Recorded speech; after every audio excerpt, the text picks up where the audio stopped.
saudara-saudara kaum muslimin rahimakumullah. Kita menyaksikan peristiwa-peristiwa yang memilukan dan memalukan. PHK terjadi di mana-mana.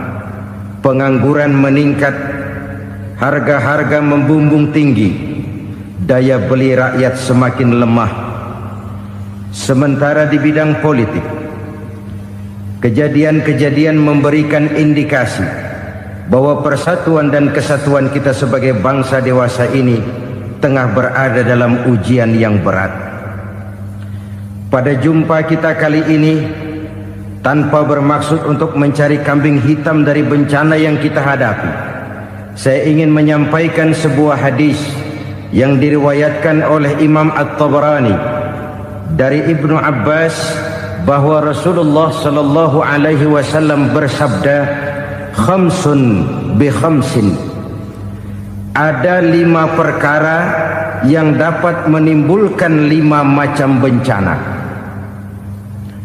Mari kita renungi hadis ini satu demi satu sebagai bahan introspeksi buat kita semua dalam menghadapi bencana yang tengah berlaku sekarang ini.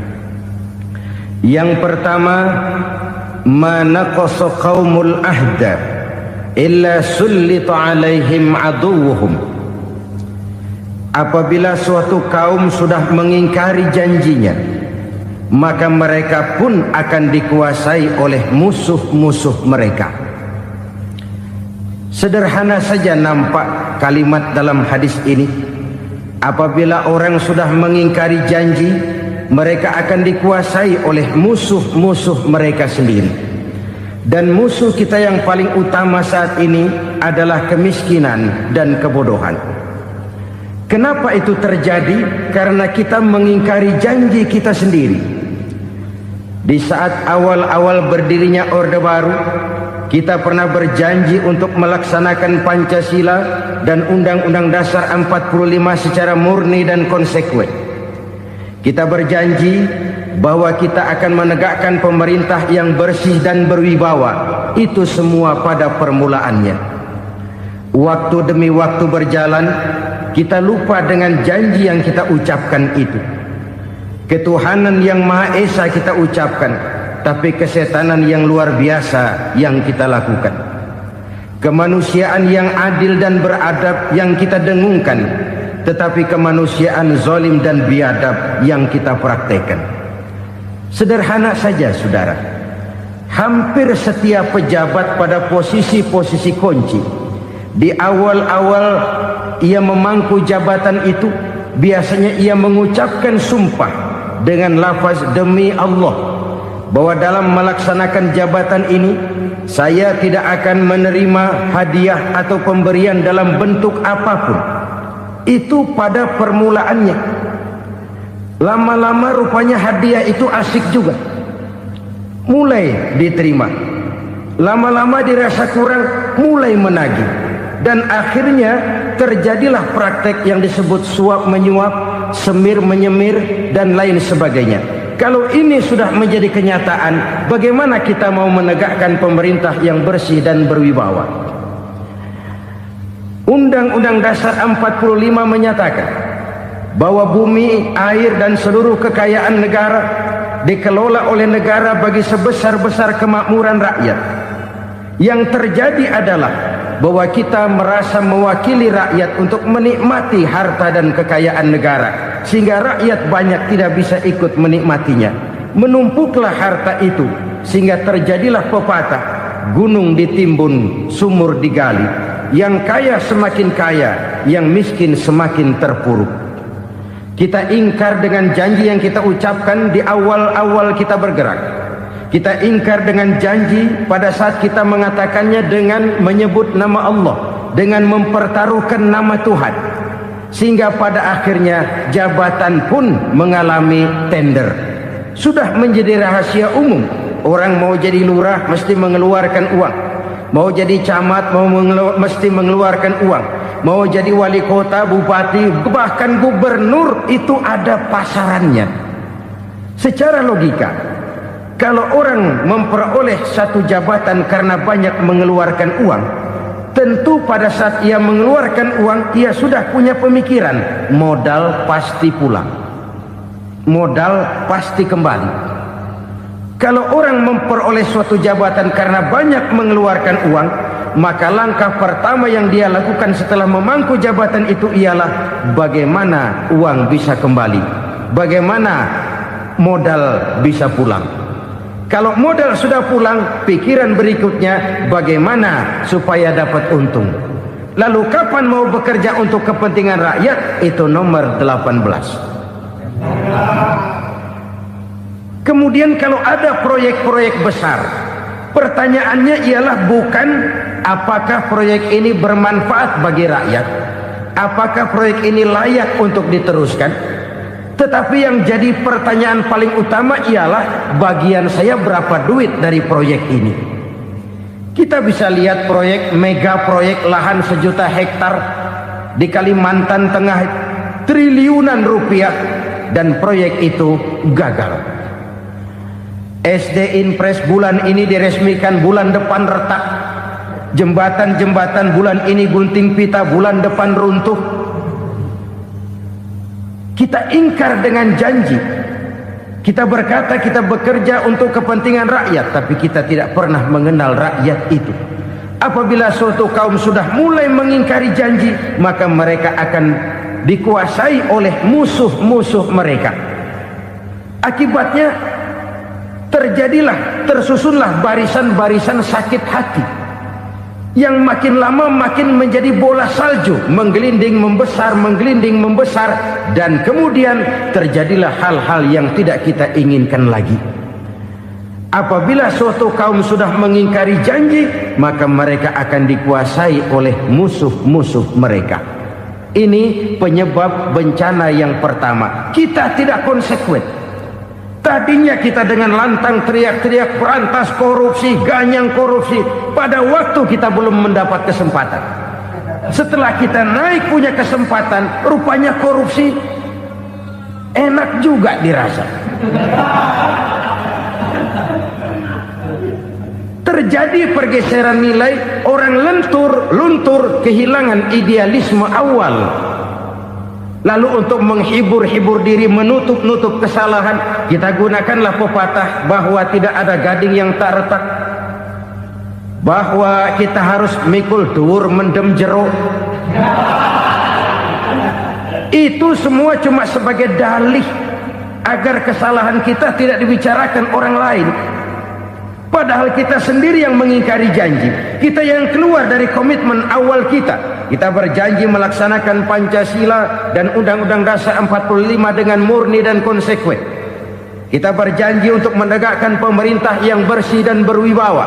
Namun dalam kenyataannya itu tidak kita laksanakan dengan sebagaimana mestinya. Kita bergeser, kita mengalami proses degradasi, peluncuran nilai, dan akhirnya terbentuklah barisan-barisan sakit hati yang semakin lama semakin membesar itu. Kita harus introspeksi. Memang kalau zaman sedang susah, biasanya kambing hitam laris, tukang kompor gentayangan. Itu dari dulu selalu mencari kambing hitam. Karena itu kita tidak bicara orang, kita tidak bicara siapa yang salah, kita bicara sistem, dan sistem itu bisa mengena siapa saja. Kalau orang sudah mulai mengingkari janji, bergeser dari komitmen awal, itu sudah mulai ia mengalami proses peluncuran, proses degradasi. Ini penyebab yang pertama. Kita tidak lagi konsekuen bahwa bumi, air, sumber daya alam adalah milik negara, dikuasai oleh negara, digunakan bagi sebesar-besar kemakmuran rakyat. Ternyata rakyat yang makmur itu tidak merupakan gambaran yang menyeluruh dari rakyat kita. Undang-undang dasar kita menganut ekonomi kekeluargaan, tapi yang kita praktekkan adalah ekonomi keluarga. Kalau bukan keluarga nggak dapat proyek. Kalau bukan keluarga nggak dapat macam-macam. kekeluargaan kita rubah menjadi keluarga, timbullah penyakit nepotisme. Kita bergeser, kita ingkari janji, dan kita anggap kita atasnamakan rakyat. Rakyat cuma sekedar jadi address, rakyat cuma sekedar jadi alamat, tetapi kehidupan mereka tidak banyak berubah dan tidak banyak terangkat. Kaum muslimin rahimakumullah, ini penyakit yang pertama, penyebab bencana yang pertama. Yang kedua kata Nabi, wa ma hakamu bighairi ma anzalallah. Apabila hukum yang diterapkan sudah tidak lagi bersumber dari hukum Allah, illa fasya fihimul faqru, maka akan bertebaranlah kemiskinan di mana-mana. Ini artinya apa? Apabila hukum tinggal sebuah stempel, apabila hukum sudah diatur menurut kepentingan, apabila hukum sudah tidak lagi ditegakkan secara adil, maka kemiskinan merambah di mana-mana. Hukum diatur menurut selera orang yang sedang berkuasa, maka yang benar bisa jadi salah, yang salah bisa jadi benar. Hukum dalam kenyataan hidup berlaku seperti pisau. Pisau itu kan saudara lihat, yang namanya pisau dimanapun itu tajamnya ke bawah, ke atas tumpul. Kalau hukum itu, kalau untuk rakyat, hukum itu tajam bukan main, cepat sekali dilaksanakan. Tapi giliran menengah ke atas, yang gedean dikit berbuat salah, hukum tumpul. Hukum pura-pura tidak dengar, akibatnya terluka rasa keadilan rakyat. Satu kasus rakyat diam, dua kasus rakyat diam, tiga kasus rakyat diam, kasus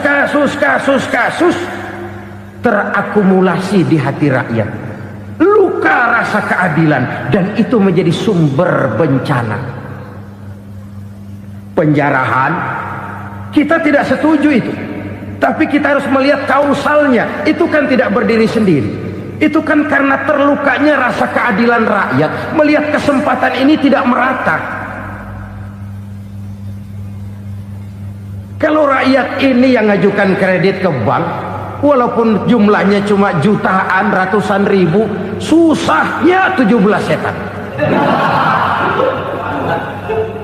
Tapi ada orang-orang tertentu yang agunannya palsu, jaminannya palsu, bawa kata belece, bukan cuma miliaran, triliunan kredit bisa keluar. Terluka rasa keadilan, hilangnya kesempatan. Rakyat cuma dapat kesempitan, jarang dapat kesempatan.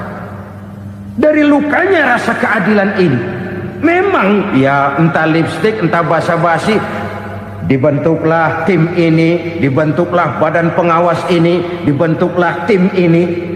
Kalau membentur tahu, hancur tahu. Tapi kalau tim yang dibentuk membentur karang, bukan karangnya yang hancur biasanya, timnya yang bubar. Kenapa? Yang dibentur batu karang yang sangat keras.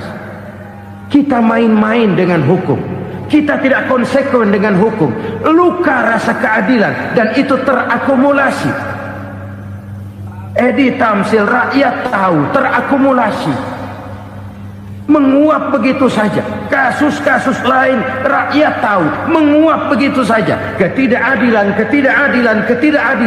terakumulasi, mengendap di hati rakyat, menunggu ledakan. Pada saat sumbu meledak, rakyat tidak bisa dibendung lagi. Oke, kita tidak setuju dengan penjarahan, tapi jangan melihat itu sebagai peristiwa yang berdiri sendiri. Kenapa itu terjadi? Kausalnya kenapa? Oke, kita tidak setuju memang, tapi yang dijarah oleh rakyat kan memang cuma untuk perut. Yang dijarahkan beras, yang dijarahkan televisi, yang dijarahkan kulkas yang masih bisa dihitung, yang memang real untuk kebutuhan rakyat. Penjara-penjara berdasi kepala botak yang menguras uang rakyat habis-habisan, enak saja melenggang dalam kehidupan ini. Makin terluka rasa keadilan rakyat. Apabila hukum yang diterapkan sudah menyimpang dari keadilan yang diajarkan Allah, fasyafihimul fakru, bertebaranlah kemiskinan. Aneh, memalukan, memilukan. Sebuah negara agraris yang katanya pulaunya hijau royo-royo, gemari Palau Jenawi Toto Tentem Kertora Harjo, yang tahun 93 pernah mendapat penghargaan dari FAO, Badan Pangan Sedunia, sebagai negara yang berhasil dalam swasembada pangan. Sekarang ini kita terpaksa betul beli beras dari Vietnam, beli beras ke Kamboja, beli kedelai dari Kamboja. Kenapa? Lahan sawah kita habis ditanami pabrik. Teknologi kita, teknologi loncatan yang non-applied, tidak terpakai oleh kita. Lantas lahan yang tidak bisa kita tanami, kita paksakan lahan-lahan gambut menjadi tanah pertanian yang subur dengan biaya triliunan, dan kita gagal. Kita cari jarum dan kapak hilang. Kita mau jadi negara industri dengan loncatan teknologi yang maju, kita lupakan pola pijak kita sebagai negara agraris, dan akhirnya kita kecolongan. Lihatlah dewasa ini, rakyat kita antri sembako di mana-mana. Di sebuah negara agraris, ketidakadilan melahirkan kemiskinan, kemiskinan moral dan kemiskinan material. Kemiskinan moral, rakyat nggak percaya lagi sama pejabat. Rakyat mengalami krisis figur. Orang alah lu ngomong dah sama ember.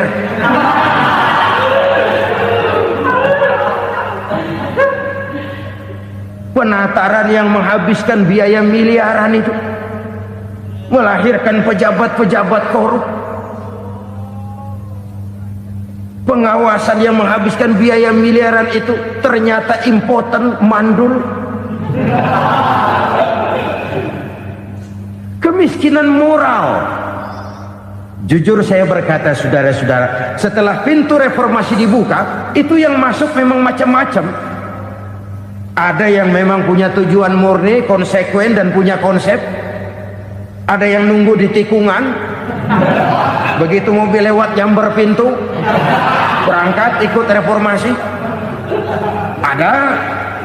Ada yang memanfaatkan momentum, mumpung, untuk nyampein unek-unek, ngerti nggak, pokoknya ngomong. Sehingga keadaan semakin rancu, kebingungan semakin menjadi-jadi, masalah yang paling urgen tidak terselesaikan. Sekarang ini orang berpikir mendingan jadi pala ular daripada jadi buntut macan.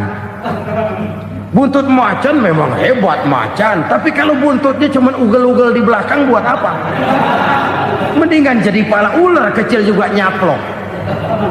Artinya ya biar kecil juga kalau punya partai kan gagah. Lalu rame-rame bikin partai kayak bikin arisan. Orang makin mengalami dislokasi. Semua mau jadi pahlawan, semua mau nomor satu, semua ngomong. Iya kalau bidangnya, kalau bukan makin rancu. Marilah lewat kesempatan ini saya mengajak kita untuk tahu diri. Biarkan politisi ngomong politik, biarkan ekonom menata ekonomi, biarkan praktisi bicara soal hukum, biarkan rakyat munajat, istighfar, mohon pertolongan Allah. Tahu diri kita. Kalau memang ayam, kukuruyuk aja dah. Kalau memang kucing, ayo ngeong. Kalau kambing, silahkan ngembe. Udah tahu ayam, ngeong bunyinya. Suaranya palas, orang nggak ngerti, bingung, makin menjadi-jadi.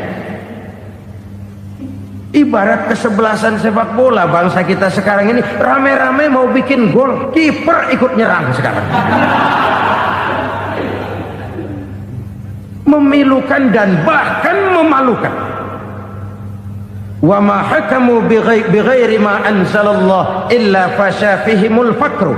Kalau hukum yang diterapkan sudah menyimpang dari keadilan yang diajarkan Allah, bertebaranlah kemiskinan di mana-mana. Coba sekarang ini, yang punya duit bingung, apalagi yang kagak punya duit. Yang pengusaha gede ngeluh, apalagi yang pengusaha pas-pasan. Yang kagak punya beras, yang punya beras saja masih bingung, apalagi yang nggak punya beras. Ini sudah demikian merata. Dulu kita kagum mendengar konglomerat kelas buadah, kelas-kelas yang seakan-akan cuma ada dalam khayalan mereka, punya kekayaan miliaran dolar, triliunan. Sudahlah, seolah-olah nggak terjangkau sama kita. Weh, ternyata yang gede-gede itu juga gede utangnya. Dan rontok satu demi satu. Ternyata rakyat selama ini cuma dialamatkan, cuma dijadikan adres.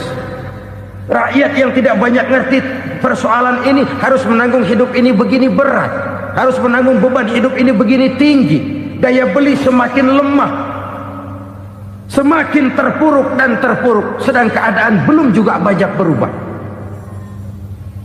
Yang hutang sama luar negeri itu kan bukan rakyat kecil, Ciano. Yang banyak nyimpen dolar juga kan Ciano.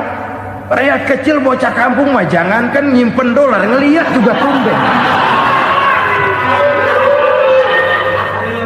Kemana kita mesti bercermin? Sekali lagi saya mengatakan, maaf, kita tidak bermaksud mencari kambing hitam.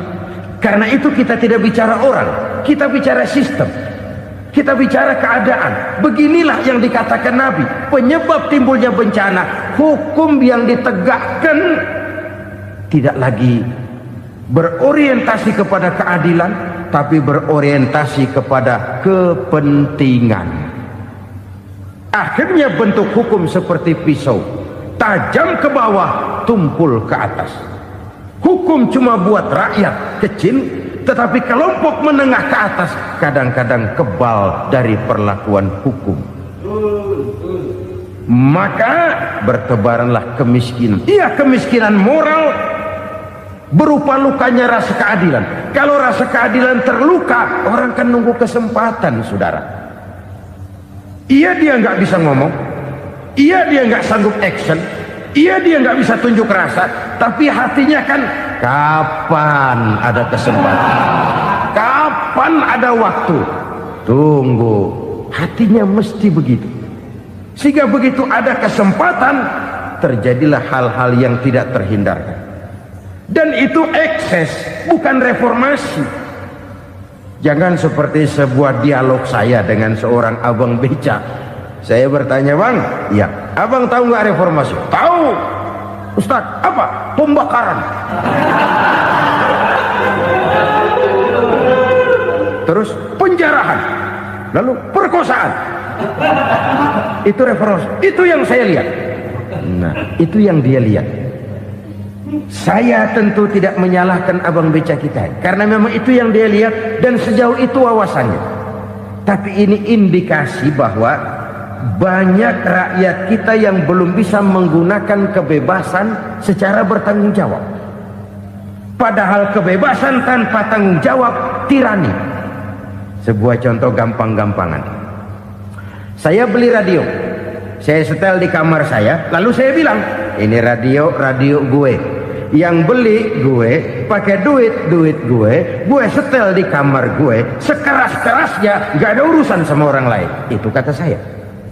Tetapi tetangga saya sebelah rumah kan boleh juga ngomong begitu. Kata tetangga saya, ini mata gue, yang ngantuk gue tidur di kamar gue, kenapa suara radio lu nyampe kemari? Artinya apa ini? Kebebasan saya nyetel radio dibatasi oleh kebebasan tetangga saya yang mau tidur. Tidak ada kebebasan mutlak. Kebebasan mutlak tanpa tanggung jawab kembali akan melahirkan tirani, kembali akan melahirkan pemaksaan kehendak. Dan itu lagi-lagi bukan demokrasi. Saudara-saudara kaum muslimin rahimakumullah.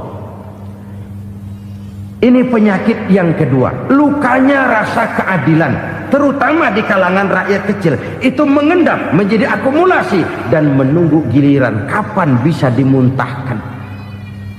Dengan kata lain, rakyatnya udah banyak banget makan yang perutnya jadi enek, nyelam. Kapan nunggu muntahnya?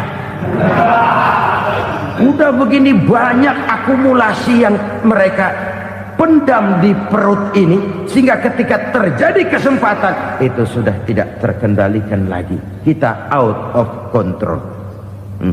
Saya tidak mentolerir sikap-sikap kekerasan, bahkan saya lebih cenderung bahwa kalau di rumah kita banyak tikusnya saja racuni, jangan rumah dibakar. Bahwa ada korupsi, iya.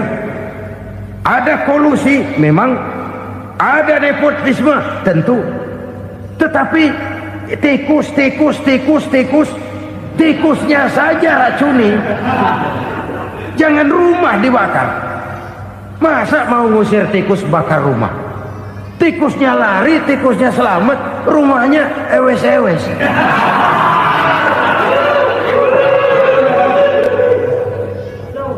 Tikus selamat, rumah nggak punya, masalah nggak terselesaikan dengan sebagaimana yang kita harapkan. Kita sepakat ini negara hukum, dan di hadapan hukum semua manusia itu sama. Itu prinsip yang diajarkan Allah. Al-musawat bainan nas fi takalifil ahkam. Semua manusia sama dalam berhadapan dekat dengan hukum Allah Subhanahu wa ta'ala. Kalau hukum sudah pandang bulu, itu jelas yang enak yang banyak bulunya. Siapa yang banyak bulunya? Monyet. Kalau hukum pandang bulu, monyet keenakan. Saudara-saudara kaum muslimin rahimakumullah, introspeksi. Mari kita bercermin bagaimana perjalanan hukum selama ini. Kalau introspeksi ini kita temukan, lalu ada upaya untuk memperbaiki diri. Jangan menggunakan tak ada gading yang tak retak, mikul duwur mendem jero untuk menutupi kesalahan orang. Padahal kesalahan itu sedemikian besar. Padahal rakyat kita tiap hari antri sembako. Ada yang sehari sekali makan, ada yang makan sudah bercampur tiwul, ada yang nasi sudah dicampur pisang, balik jadi orok lagi. Macam-macam upaya rakyat untuk menangsal perut ini. Lalu rakyat ditenang-tenangkan, lebih baik puasa Senin Kemis sambil menghadapi krisis ekonomi. Kenapa rakyat yang disuruh puasa? Kenapa bukan pejabatnya yang puasa lebih dulu untuk kemakmuran rakyat? Kalau rakyat yang memang perutnya udah gepeng disuruh puasa, makin krempeng perutnya. Artinya pejabat harus punya sense of politics. Ya, tidak, puasa itu kan tidak cuma Senin Kemis saja. Puasa itu puasa perasaan, puasa menghargai perasaan yang sedang kondisi yang sedang dihadapi oleh rakyat. Bagaimana rakyat yang tengah antri sembako melihat pejabatnya lewat dengan mobil yang harganya sampai 1 miliar. Oh, inilah pemimpin saya. Luka lagi rasa keadilannya. Kita tidak tenggang rasa. Puasa dalam artian itu pun akan menolong menegakkan semangat kebersamaan, membentuk semangat kebersamaan. Saudara-saudara kaum muslimin rahimakumullah, penyebab bencana yang ketiga dikatakan oleh baginda Nabi, wala zaharat fihimul fahishatu illa fasha fihimul maut. Apabila kekejian telah merajalela, maka maut bertebaran di mana-mana. Kita renungi butir kalimat dalam hadis ini. Apabila kekejian telah merajalela, maut bertebaran di mana-mana. Begitu murah arti sebuah kehidupan. Penjarahan untuk hal-hal yang kecil tapi sampai mengorbankan nyawa. Apabila kekejian sudah terjadi di mana-mana, maut pun bertebaran. Maut dalam arti berpisah ruh dengan jasad, tapi juga maut dalam arti orang bisa mati karirnya, orang bisa mati usahanya, orang bisa mati kesempatannya karena perbuatan-perbuatan keji yang selama ini tidak terbendung. Lahirlah teori mafia. Siapa yang kuat dia yang berkuasa, siapa yang lemah dia menjadi mangsa. Proyek-proyek besar yang menang tender itu ya dari itu ke itu saja. Yang pengusaha-pengusaha tidak punya koneksi, tidak bisa bayar komisi, dapat proyek tetelan. Ada dagingnya dikit, namanya juga tetelan. Dagingnya sudah habis disantap oleh meja. Sekian puluh meja dilalui, sekian puluh amplop dikeluarkan. Sehingga yang akhirnya ya tinggal tetelan itu tadi. Maka kualitas pekerjaan pun sudah bukan lagi jadi masalah. Demikianlah mafia-mafia ini bermunculan di mana-mana. Di pengadilan terkenal mafia pengadilan. Hukum bisa dibeli, hukum bisa dipesan menurut kebutuhan sponsor. Mafia peradilan, mafia politik, mafia ekonomi, bahkan mafia agama yang menggunakan agama sebagai kedok, menggunakan agama sebagai dalih, menggunakan agama sebagai topeng untuk melancarkan maksud-maksud politiknya pun tidak tertutup kemungkinan. Apabila kekejian telah merajalela, maut bertebaran di mana-mana. Korupsi, kolusi, nepotisme itu bagian dari kekejian. Kita selama ini kalau mendengar maksiat, itu yang terbayang cuma judi, mabuk, zina. Ya itu maksiat. Tapi korupsi, kolusi, nepotisme itu juga maksiat dalam bentuk lain. Kalau ini sudah bertebaran, maka maut terjadi di mana-mana. Jangan bayangkan cuma mati orangnya, itu sih kewajiban. Yang menyakitkan itu orangnya masih hidup tapi dibikin mati, karirnya mati. Kenapa? Karena yang diperlukan bukan cuma orang pinter tapi orang taat. Biar pinter, kalau nggak taat minggir. Biar bodoh, kalau taat bisa nyenangin atasan, bisa nyemur. Kumaha juragan wae ayeuna nama. Itu yang kadang-kadang dapat penghargaan. Tidak ada prestasi kerja kecuali bikin senang orang di atas. Kita lihat di desa-desa jalan rusak. Kalau ada berita pejabat anak mau turun, jalan rata sekali. Sampai tanah dari mana aja dikeruk buat ngeratain tuh jalan. Pejabat pulang legok lagi jalanan. Katanya kita kerja buat rakyat, nyatanya kita cuma melayani atasan. Kenapa? Terjadi lingkaran setan. Seperti kata lagu Dul Sumbang itu. Mahasiswa takut sama dosen, dosen takut sama dekan, dekan takut sama rektor, rektor takut sama menteri, menteri takut sama presiden, presiden takut sama mahasiswa. Lah muter balik lagi. Lingkaran setan. Lingkaran setan. Saudara-saudara kaum muslimin rahimakumullah, kekejian yang merajalela, praktek-praktek mafia yang tertuang dalam kehidupan sehari-hari menyebabkan orang mati karirnya, jasad masih hidup, karir mati, itu menyakitkan. Mati bisnisnya. Rakyat kecil pernah senang ketika cengkeh booming, harganya bagus, rakyat banyak yang pergi haji. Lalu mau ditata, lahir tata niaga cengkeh, malah amburadul. Harga cengkeh jatuh, petani cengkeh kecil menjerit. Siapa yang untung? Segelintir orang.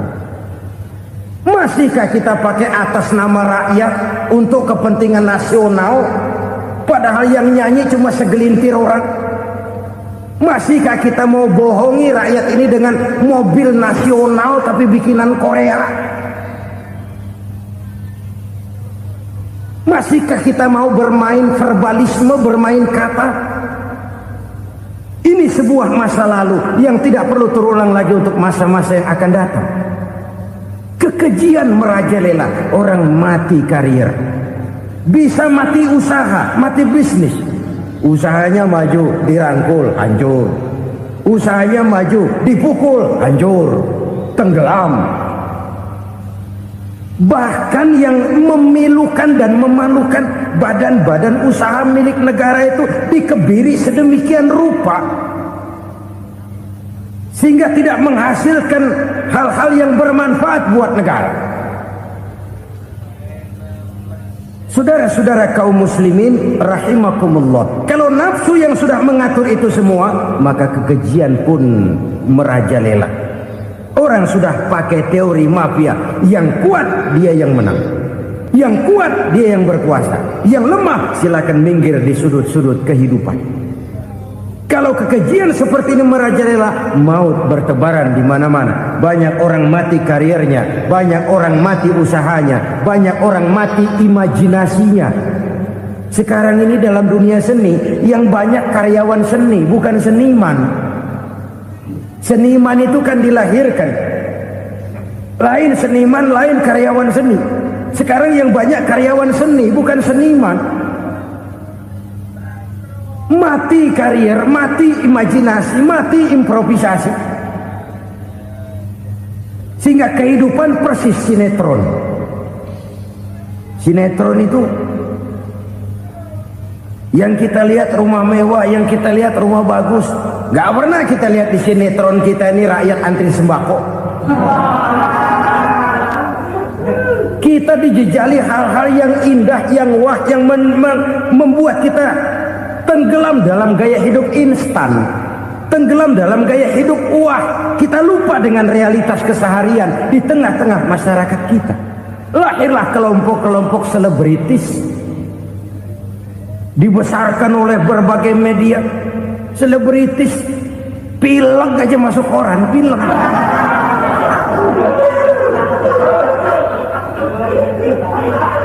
Rakyat yang pingsan antri beras nggak masuk koran.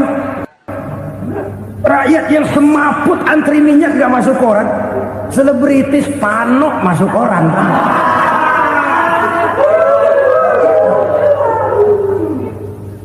Kita besarkan hal-hal kecil, kita kecilkan hal-hal besar. Kenapa? Kita mengejar oplak, kita profit oriented, tidak lagi berorientasi kepada realitas hidup yang kita hadapi ini. Kalau kekejian sudah merajalela, kata Nabi, maka maut bertebaran di mana-mana. Maut dalam artian maut, coba lihat sekarang begitu murah nyawa. Karena 1000 perak orang mau nusuk bunuh. Karena beras seliter orang khilaf. Begitu murah kehidupan. Tapi kekejian dalam bentuk korupsi, kolusi, nepotisme, kekejian dalam bentuk itu mematikan karier, mematikan bisnis, mematikan imajinasi, mematikan kreativitas. Itu juga maut dalam bentuk lain akibat kekejaman lain. Ini penyebab yang ketiga. Yang keempat, penyebab bencana menurut baginda Rasul, wala tuffiful mikyala illa muni'un nabat. Apabila timbangan sudah dicurangi, maka tercegahlah tumbuh-tumbuhan. Apabila timbangan sudah mulai curang, maka terjadilah musim paceklik. Apabila bisnis sudah bergaya mafia tadi itu, kecurangan-kecurangan terjadi, tender di balik pintu, yang dimenangkan cuma kelompok-kelompok yang bisa memberikan presentasi yang besar, muni'un nabat, terjadilah paceklik. Paceklik, panen gagal, wereng ya wereng, kemarau panjang it's okay, air sulit iya, tetapi kan semua itu ada yang ngatur. Kemarau ada yang ngatur, belalang itu ada yang ngatur, air itu juga ada yang ngatur. Yang ngatur itu yang serba maha. Kalau ia murka melihat kecurangan timbangan, Allah itu kalau murka kan gampang saja, tinggal komandoin balang, lang hancurin tuh sawah. Konvoy belalang, konvoy Allah tinggal ngutik angin El Nino. Mampir lo ke Indonesia, hujan nggak turun-turun, kemarau panjang. Jadi kalau musim kemarau kan namanya anginnya El Nino. Kalau musim hujan anginnya namanya La Nina. Cakep namanya, kejem orangnya. Saudara lihat Cina sekarang sedang kena La Nina, banjir besar, ribuan orang meninggal. Dia mah ribuan mati kagak berasa, rakyatnya miliaran. Bangladesh lagi ngalami La Nina, India lagi ngalami La Nina. Angin, hujan, kemarau, belalang itu kan ada yang ngendaliin. Kuncinya bukan di belalangnya, kuncinya bukan di peredaran matahari berputar, kuncinya di atas yang mengatur semua itu. Kalau timbangan sudah mulai curang, pengusaha sudah nggak mau jujur, apa nggak bikin perut jadi mual. Begitu rakyat antri sembako pingsan nggak dapat beras, sementara beras ditumpuk-tumpuk sampai membusuk. Kemana hati nuraninya? Kemana akal pikirannya? Kemana mereka yang berbuat atas nama rakyat tapi melihat rakyat susah tidak tergerak hatinya? Apabila timbangan sudah mulai dicurangi, bisnis sudah mulai melenceng, maka terjadilah paceklik. Sebuah negara yang berhasil dalam swasembada pangan, lalu sekarang menjadi negara yang rakyatnya antri untuk memperoleh kebutuhan pangan. Saudara-saudara kaum muslimin rahimakumullah, ini intinya adalah kecurangan. Kalau kecurangan sudah terjadi di mana-mana, dan ini milik siapa saja, bukan soal tempat, bukan soal jabatan, soal manusianya, SDM-nya. Kecurangan tidak cuma terjadi di kantor, di masjid bisa terjadi kecurangan. Korupsi tidak hanya bisa terjadi di kantor, di madrasah bisa ada korupsi. Faktor manusianya, ini soal SDM. Kecurangan yang besar, tentu besar lagi kerugiannya. Kecurangan yang kecil, kecurangan sehari-hari, pedagang-pedagang kecil ngurangi timbangan, barang yang buruk dikatakan baik, yang baik dikatakan buruk, itu merugikan perorangan.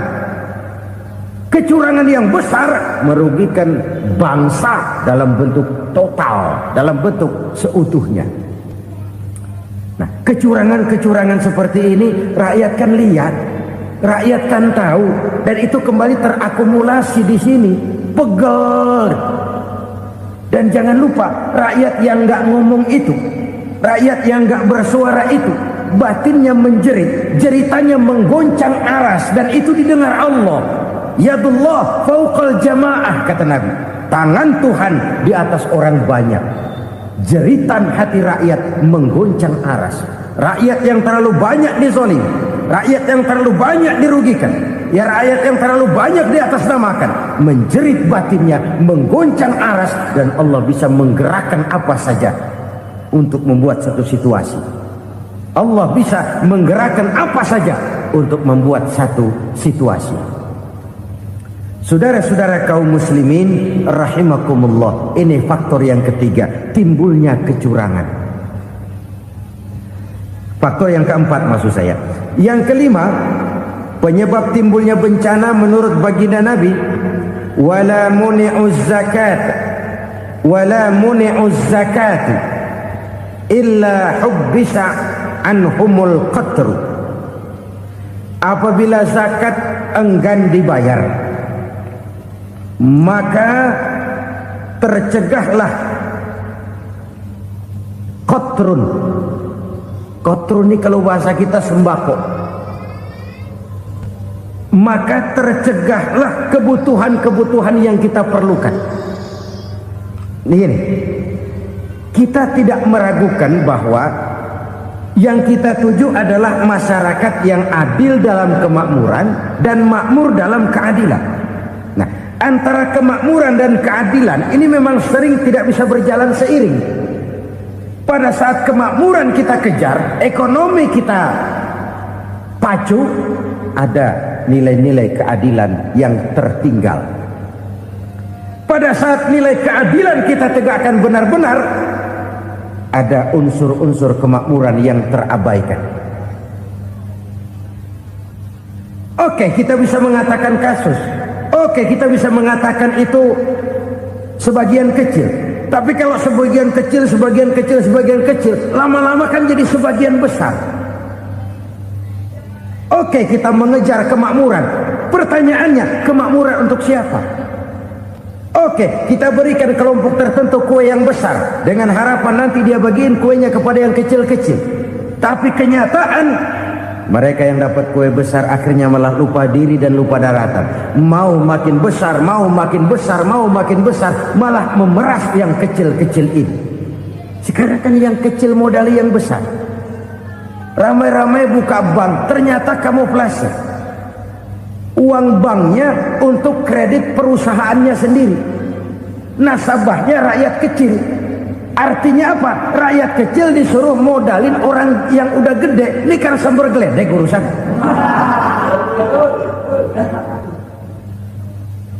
Ini kan permainan apa lagi? Rakyat kecil suruh modali yang gede. Nasabahnya rakyat kecil, kumpulkan uangnya di bank, kucurkan kredit kepada perusahaannya sendiri. Bukankah itu rakyat kecil suruh modali yang gede? Sudah begitu kejamkah kita untuk meraih keuntungan dengan mengorbankan orang kecil ini? Sudah tidak bicara lagi kah nurani kita melihat penderitaan orang yang semakin susah ini? Kalau zakat enggan dibayar, padahal zakat 2,5% saja, 2,5% saja. Kalau itu pun enggan, kalau zakat saja enggan, bagaimana pula yang namanya sodako, bagaimana pula yang namanya infak, bagaimana pula yang namanya santunan, bantuan.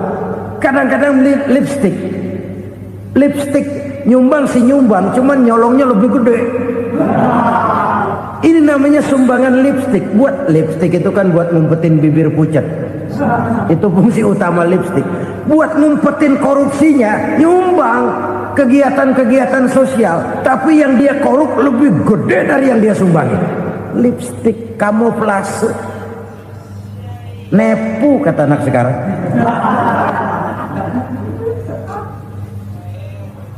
Saudara-saudara kaum muslimin rahimakumullah.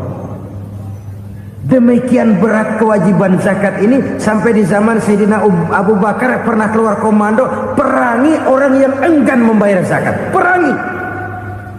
Karena fungsi zakat adalah menjembatani antara si kaya dengan si miskin.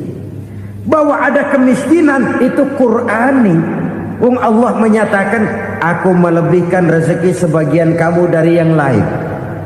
Ini kan kesenjangan. Allah melebihkan rezeki sebagian kamu dari yang lain. Ada itu. Tetapi itu berjalan secara nature. Nah, kalau direkayasa, yang kaya semakin kaya, yang miskin semakin terpuruk, yang sudah besar dapat proyek besar, yang kecil dapat tetelan. Ini kan rekayasa namanya. Kesenjangan yang direkayasa ini yang kita harus kikis. Nah, fungsi zakat menjembatani dari sisi sosial. Dari sisi pribadi, Nabi berpesan, zakku amwalakum biz zakat. Bersihkan hartamu dengan zakat. Sekarang ada istilah nyuci uang. Uang hasil korupsi itu bisa dicuci, dijadikan uang bersih. Bukan pakai rinso, bukan. Pakai politiknya koruptor, diolah sedemikian rupa sehingga jadi uang resmi. Sudah memutik, itu termasuk yang disebut kejahatan kerah putih, white collar crime. Kejahatan kerah putih, kejahatan pakai dasi, kejahatan kelas kakap. Makanya orang mendingan goblok kagak bener daripada pinter kagak bener. Goblok kagak bener itu gampang ngurusinnya. Pinter kagak bener, ini yang berabe bener ngurusinnya.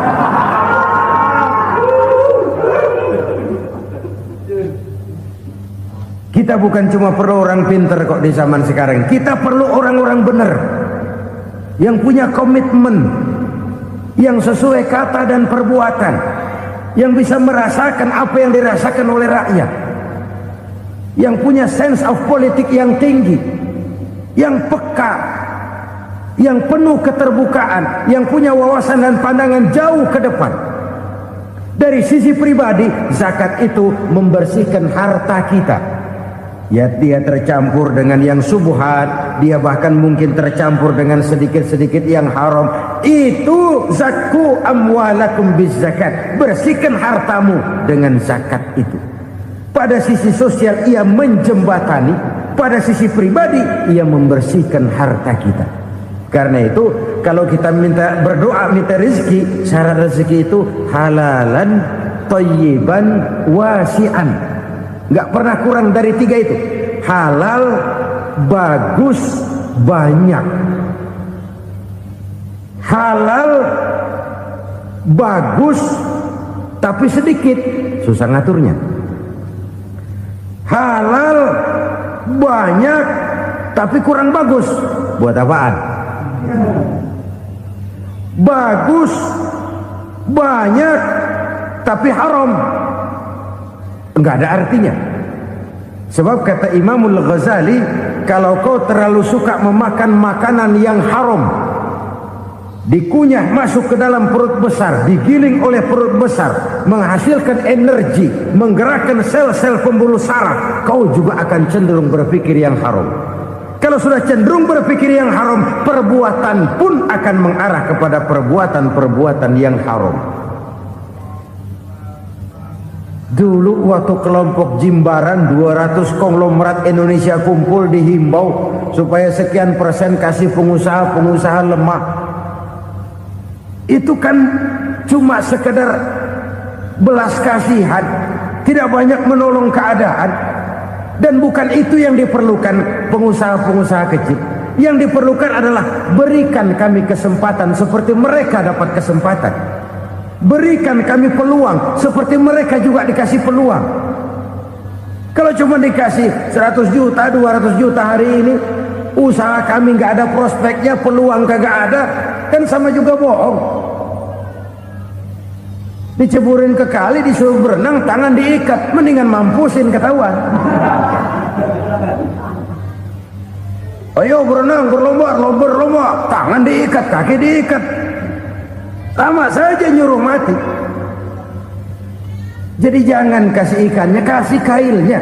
Yang diperlukan pengusaha kecil menengah ke bawah itu bukan cuma sekedar belas kasih dari konglomerat-konglomerat besar. Berikan kami peluang seperti mereka juga dapat peluang. Berikan kami kesempatan seperti mereka dapat kesempatan. Berikan kami kredit dengan kemudahan seperti mereka juga kalau minta kredit begitu mudahnya. Menciptakan peluang dan kesempatan, pemerataan, bukan menciptakan manusia Indonesia dengan standar ekonomi yang sama. Semua rumahnya harus sama, semua punya mobil. Itu sih kebersamaan bebek. Bebek, coba lihat bebek, satu ngalor semua, satu ngidul semua. Kebersamaan bukan itu. Kebersamaan adalah menciptakan peluang. Kalau yang kaya bisa semakin kaya, kenapa yang miskin tidak bisa ikut naik jadi sedikit kaya?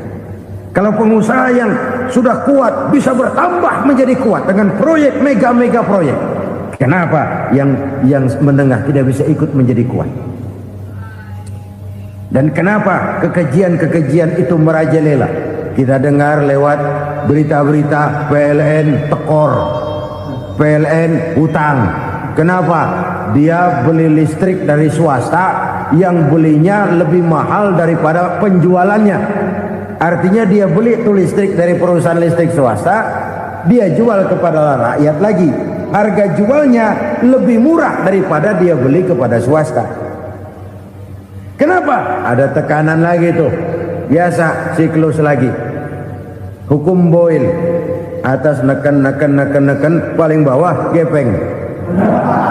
Ya kita nih rakyat kecil, emang nasibnya gepeng terus.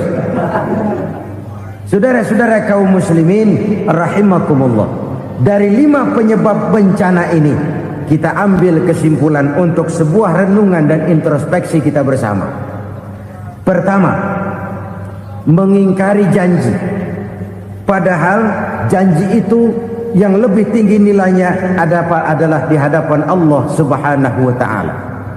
Baik wakil-wakil rakyat di parlemen maupun pemimpin-pemimpin rakyat di dalam kabinet, apabila memangku suatu jabatan, selalu mereka mengawali dengan sumpah, dan sumpah itu dimulai dengan demi Allah.